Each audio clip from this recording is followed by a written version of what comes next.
Hallo. Ich habe die Schaltstange ausgebaut, aber die ist einfach rausgefallen, die ist abgefallen. Das vordere Teil scheint noch funktional, aber das hintere ist da abgerostet. Aber das sieht aus wie ineinander gemufft, vielleicht können wir es noch retten. Also das Vorderteil, das ist noch gut. Bist du noch zu retten? Nein. So, und jetzt möchte ich dann den Hauptbremsen, zumindest versuche ich jetzt dann mal den Hauptbremsen da auszubauen. Ich habe da schon mal was vorbereitet. Und zwar, ich bin der Meinung,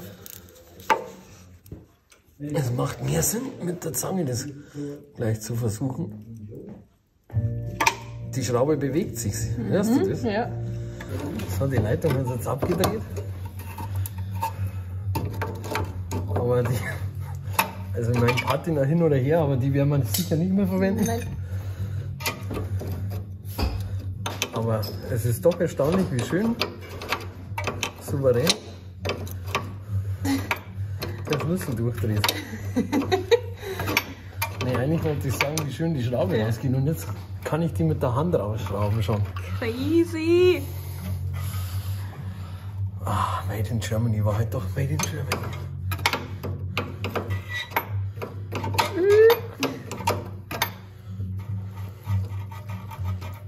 So, 1. Und das gleiche auf der anderen Seite. Genau, und dann haben wir noch eine.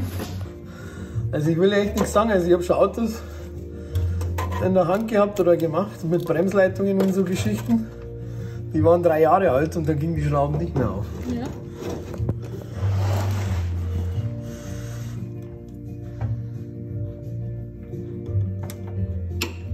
So, die bewegt sich auch. Ist echt genial. So, Leitung ist abgedreht. Aber man könnte zum Beispiel diese Schrauben, da wäre ich jetzt nicht abgeneigt, diese Überwurfmuttern hier im Original wieder zu verwenden. Ja. Weil da bin ich schon der Meinung, dass wenn die nach gut 60 Jahren einfach wieder aufgehen, kann das kein so schlechtes Material sein. Ja.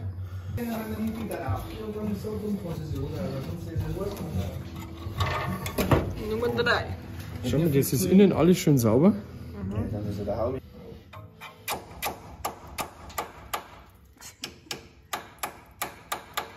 Es kann schon sein, dass das jetzt ein bisschen bröselt, weil schlagen findet der Bus nicht so gut. Die geht ein bisschen leichter irgendwie. Also die geht eigentlich genauso, wie wenn man es gestern zugemacht hätte. Man kann jetzt schon wieder mit der Hand abschrauben, schau. Das ist ja Wahnsinn.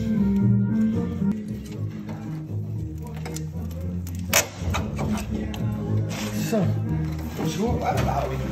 Haben wir einen Hauptbremszünder heraus, der echt noch richtig gut ausschaut.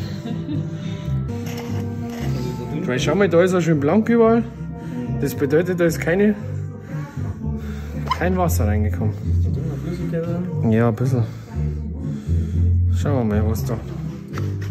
Den Behälter kann man runterschrauben. Und man kann da auch diese Klammer da aufmachen. Und dann kann man das alles so nach hinten rausholen. Und das Gute ist, der ist nicht mehr niedergetreten worden. Weil sonst war nämlich der ganze Wumms irgendwo da unten. Ah ja. Ja. Genau, und das ist. Und Tödlich. da haben wir jetzt gute Chancen, dass wir den rausbringen. Ja.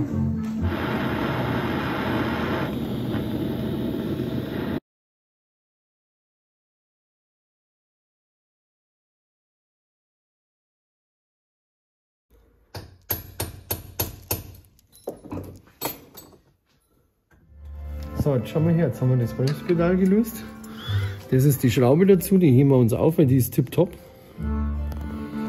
Weil ich will da eigentlich dann schon auch wieder die Sachen. Jetzt kannst du, wenn du magst, das nach oben einfach rausziehen. Da glaube ich, musst du jetzt einfach nur umziehen. Warte. Oh, ja, warte. Hilf dir ein bisschen. Was? Na, los. Weil sonst heben wir den ganzen Boden mit, was? Ja, da ist so ein Filz noch drin.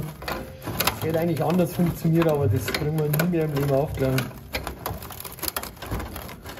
Genau. Zack. Tada! Schau mal, was die Schrauben an. Das ist eigentlich Kernschrott. Die schraubst du wieder auf. Krass, echt. Ich kann das. Der Stabil im Hintergrund. Stabil bleiben. Genau. Der Lackierermeister. Schaut tipptopp aus. Ja, so ein Agonie. Ja. Das geht jetzt wieder genauso wie auf der anderen Seite. Genau. Ich halte mal den Boden fest. Danke.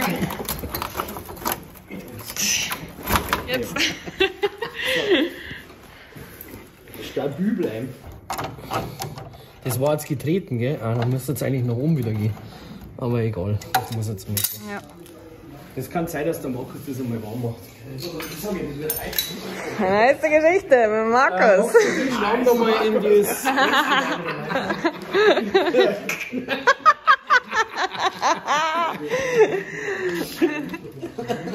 Was hast du noch?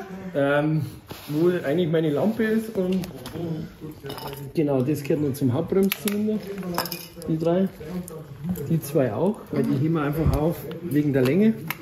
Jetzt kommen wir ins gleiche Sackerl bitte. Mhm. Sieht aus, als würde irgendwas operieren. Ja, das ist also ähnlich. Am Ofen jetzt. Wenn ich jetzt ehrlich bin, ist das also ähnlich.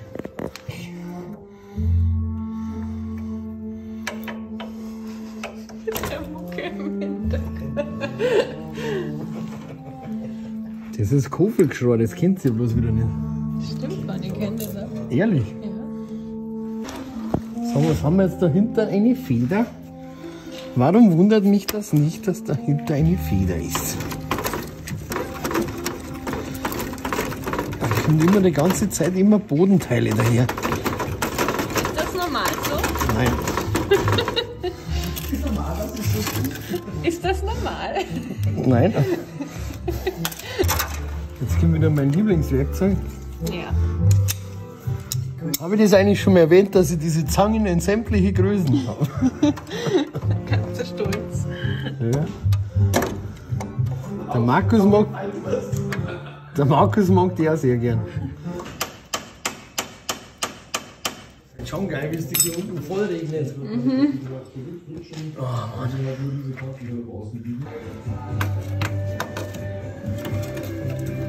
Jetzt. Juhu! Das, wenn du nicht machst, holt die hinter der Reife, das ist der Wahnsinn. So, jetzt schauen wir mal, was da für eine Ölbrühe kommt.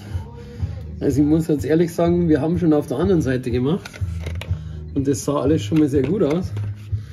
Und wir hoffen, dass diese Portalachse auf der anderen Seite auch noch gesund ist. Und dann, wow. Oh, das sieht gut aus. Siehst du das? Das ist schön klar, das Öl. Schön in den Eimer, den wir im Bus gefunden haben. Ja, der war wirklich im Bus, ja. Der hat sogar vorhin noch nach Wald gerochen. Lecker Brühe.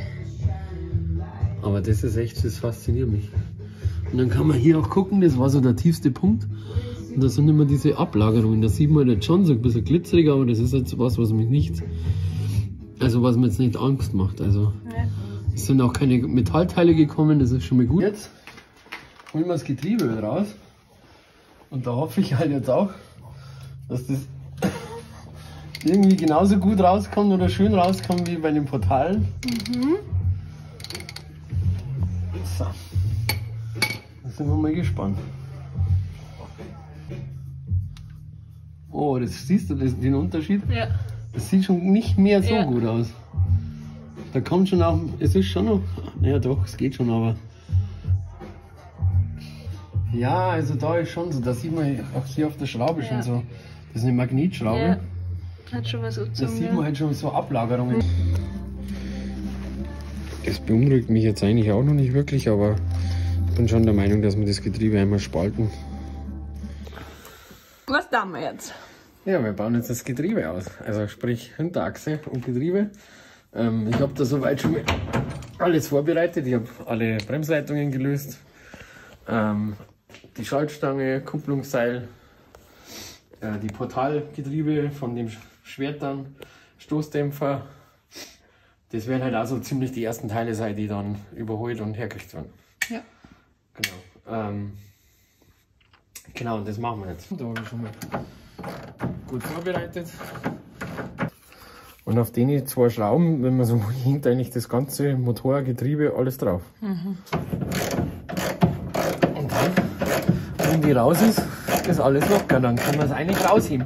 Bloß bin ich gerade am Überlegen, wie wir das am besten machen. Nummer 2. So, jetzt sieht man, dass das schon runtergerutscht ist. Und jetzt sollten wir eigentlich da nichts im Weg haben.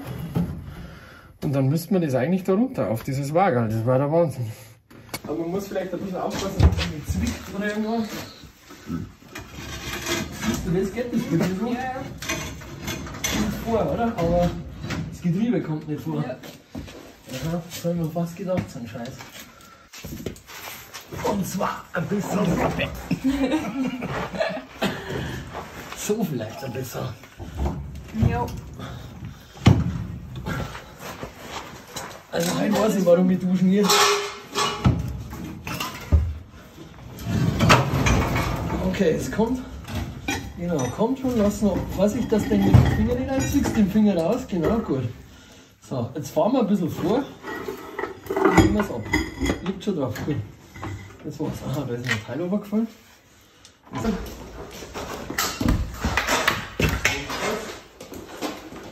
Genau. Jetzt pass auf. Jetzt nimmst du den Holz wieder. Genau, Ja. und sind wir es ausgemacht. Dann stellen wir es daher. Siehst du das, wie schön das ausgeht? Schön schaut's aus. Das nächste Teil, was wir machen können und auf Zeiten legen. Oder? Ja, das wird jetzt auf jeden Fall, das macht halt auch ordentlich Arbeit. Ja. Die Strebe da ist gut. Ja. Daran kann man übrigens, an dieser Strebe kann man übrigens erkennen, ob das ein Hannover-Bus oder ein Wolfsburg-Bus ist. Ah, okay, warum?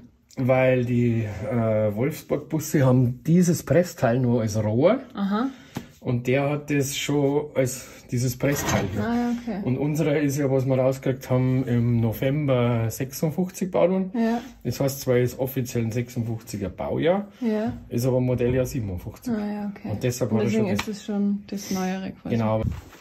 Ja, das nächste wird halt jetzt sein, die Vorderachse. Ja. Ist Da das werden das ja- gleiche Spiel quasi, bloß halt Ja, ein bisschen ein weniger? bisschen weniger. Es sind bloß 4 Schrauben. Aber es ist halt so, dass man etwas überlegen muss, wie ihn vorne aufheben, weil Ja, man weil- kann das ja. hier schon sehen, der Rahmen ist halt immer ganz so existent. Und ich müsste ihn eigentlich irgendwo hier heben, aber da ist halt nichts. Ja. Dann war noch meine nächste Überlegung gewesen hier, Gerade aber, auf der Achse, gell? aber selbst das hier ist schon nichts mehr. Ja. Jetzt muss ich mal etwas überlegen, wo ich den aufhebe, Ja. weil die Achse sieht man, die ist hier angeschraubt, hier, Ja. hier und hier. Und ich möchte die halt eigentlich in einem Zug wieder rausnehmen. Ja, ich meine jetzt mal ganz ehrlich, so schlimm ist es nicht, weil wenn er abbricht, dann bricht er ab, wir können sowieso von neuem Rahmen, aber ich hoffe halt, Ey, das sind so super dass halt dann Aussagen. was weiteres kaputt geht. So, Aber was mache ich da? vielleicht Ich anscheinend. schraube jetzt wirklich allen Ernstes jetzt die Schrauben auch von der Achse raus. Dann habe ich die ganze Lenkung gelöst, Lenkungsdämpfer, Bremsleitungen, was sonst noch so grob war. Dann habe ich Holzer, also mit Kantholzer unterm Rahmen. Das ist schon mal vorbereitet und jetzt hoffe ich, wenn die Schrauben raus ist, dass man das Auto hochhängt.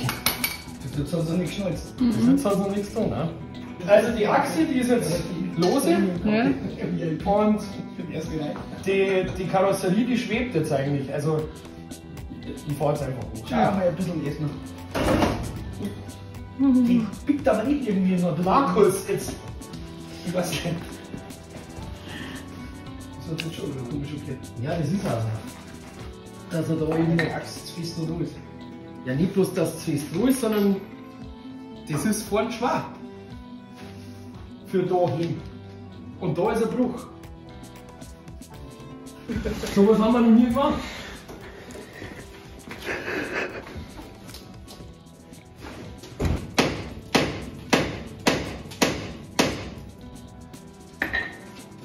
Fahren wir mal erst oben. Jetzt sag ich doch. Weder da noch da eine Verbindung. Das ist sowieso schon generell kritisch mit, also ohne Achse schon kritisch.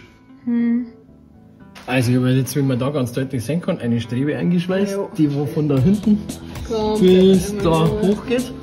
Genau. Um zu verhindern, dass es der Vorderwagen einfach abbricht. Ja. Und der Markus und ich, wir werden jetzt das vollziehen. Und zwar haben wir jetzt da festgestellt, wenn wir da hebeln, dann sieht man dass das schon ein bisschen verrutscht ist. Wir haben jetzt zuerst noch da mit dem Hammer drauf gehauen, aber das ist halt eher nicht so schonend. Und jetzt haben wir halt die Variante gewählt. So. Ja. Und jetzt schauen wir mal, was passiert. Gehen wir weiter hinauf.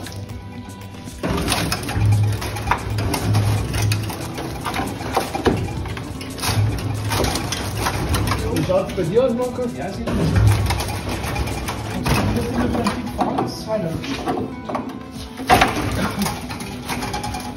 Jetzt stehen wir schon. Die geht auf, oder? Ja.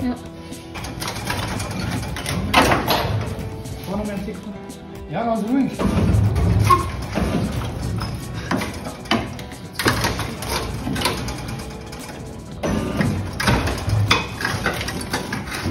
Ich glaube, wir müssen frei machen.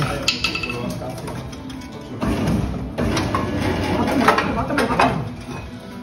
Was ist das? Oder was ist das da? Das ist da hinten durch. Das ist eine kaputte Bremsleitung. Nein, das ist ein. Das ist der Kupplungshebel. Der geht jetzt da logischerweise nicht durchs Loch. Ich habe jetzt vorhin nicht aufgepasst, dass das ja durch die Achse geht eigentlich. Und deswegen haben wir da jetzt den kleinen Stress. Machen wir lieber was kaputt, was eh schon.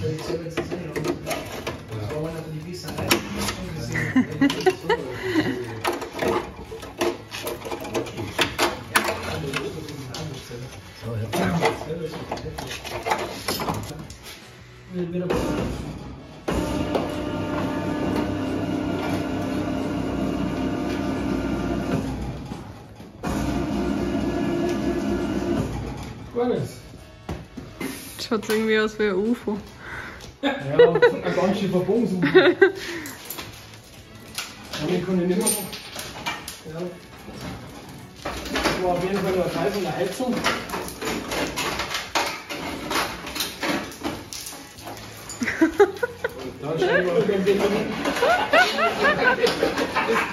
Da wohnen scheinbar irgendwelche Mäuse drin. Oder wo uns ist okay. Also der steht dazu und der steht dazu. Der Rühr.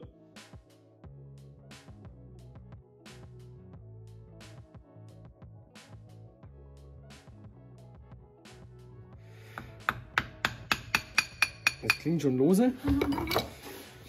Jetzt wollen wir da natürlich nicht alles gleich zerfetzen, das wollen wir uns halt in Ruhe. Jetzt kommt der Moment, da kann man reingucken. Ja.